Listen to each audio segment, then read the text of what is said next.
ആവി പിടിക്കുന്നത് കൊണ്ട് ചർമ്മത്തിലെ സുഷിരങ്ങൾ തുറക്കുകയും അതിൽ അടിഞ്ഞുകൂടിയ അഴുക്ക്, എണ്ണ, മാലിന്യം എന്നിവ എളുപ്പത്തിൽ നീക്കം ചെയ്യുകയും ചെയ്യുന്നു. എന്നാൽ ദിവസവും ഇത് ശീലമാക്കിയാൽ ഗുണത്തെക്കാളേറെ ദോഷമായിരിക്കും ഫലം.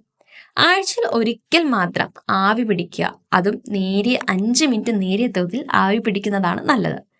ആവി പിടിക്കുന്നത് രക്തചക്രമണം പ്രോത്സാഹിപ്പിക്കുന്നു. ഇത് ചർമ്മത്തിലേക്ക് ഓക്സിജനെ സജീവമാക്കുന്നുമുണ്ട്. കൂടാതെ കൊളാജൻ ഉൽപാദനത്തെ സഹായിക്കുകയും ചർമ്മ സംരക്ഷണ ഉൽപ്പന്നങ്ങളുടെ ആഗിരണം മെച്ചപ്പെടുത്തുകയും ചെയ്യുന്നു.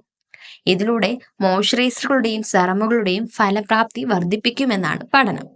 മുഖക്കുരു തടയാനും ആഴ്ചയിൽ ഒരു ദിവസം ആവി പിടിക്കുന്നത് നല്ലതാണ്.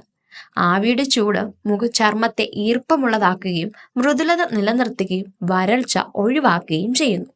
ചർമ്മത്തിലെ ചുളിവുകൾ കുറയ്ക്കുകയും തിളക്കമുള്ളതാക്കാൻ സഹായിക്കുകയും ചെയ്യുന്നു. ആവി പിടിച്ച ശേഷം മോയ്സ്ചറൈസർ അല്ലെങ്കിൽ ഹൈഡ്രേറ്റിംഗ് സെറം പുരട്ടുന്നത് പരമാവധി ചർമ്മത്തിൽ ജലാംശം നിലനിർത്താൻ സഹായിക്കുന്നു എന്നാണ് പഠനം. നല്ലതാണെന്ന് കരുതി ദിവസവും ആവി പിടിക്കുന്നത് ശീലമാക്കരുത്.